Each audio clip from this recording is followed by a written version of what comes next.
A 3-0 victory against Cadiz. La Liga is almost sealed. We are waiting.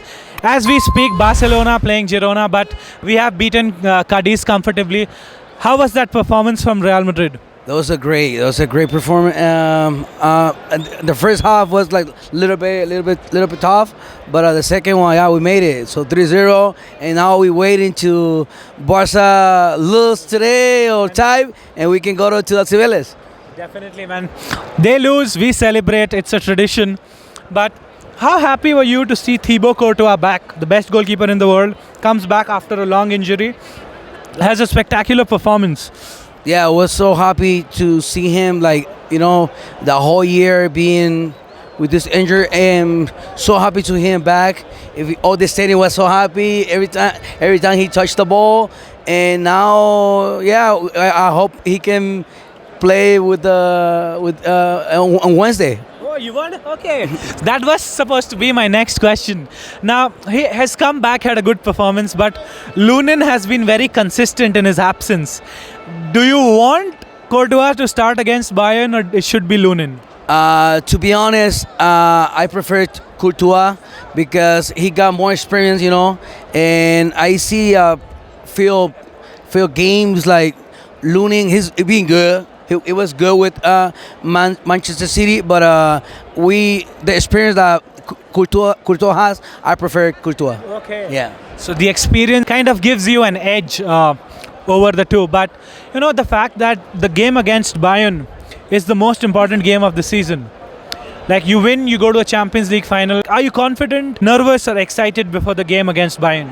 I'm super nervous, and I think it's gonna be a tough game. It's gonna be a really, really hard game, but we are here in the Bernabeu with all these people, and we're gonna make it. We're gonna support him to the beginning to the end, so we can make it to the final. Yes, that's what we hope. Fingers crossed. We have to beat Bayern, win the Champions League at Wembley. One more player who was really good today, Luka Modric. He's good every week, though. But how happy were you to see him from the stands? How special is it to see him play? Yeah, the whole season he's been out of the pitch, and now he started. So in the beginning, he did a good job, but if it's Modric play, Tony doesn't play, so they can play together.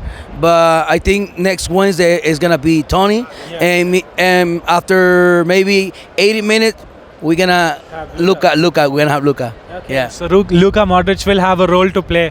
One player who was amazing in my opinion today, Brahim Diaz, scored a great goal, assist. Do you think he's knocking on the door of Carlo Ancelotti that I want to start against Bayern Munich? Yeah, he's knocking the door, and he's being very consistent, and that he needs to be patient, and he needs to be doing.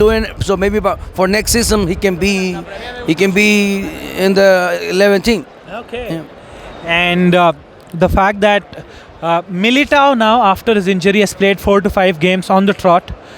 Rudiger, we know, will start against Bayern Munich. But do you want Rudiger to have Militao as his centre-back partner against Bayern? Or do you want Nacho because he's the captain? I think with Militao, I prefer he can wait. Maybe if we were going to extra time, I prefer like Rudiger and Nacho. Nacho. One last question before you go, my friend. Who was your man of the match today, and why? I think Brahim. Yeah. Why? Because he scored the first goal, and he opened the door so we can keep scoring. Keep scoring. Yeah. Definitely, man. Thank you so much for talking to us. A la Madrid. A la Madrid. Muchas gracias.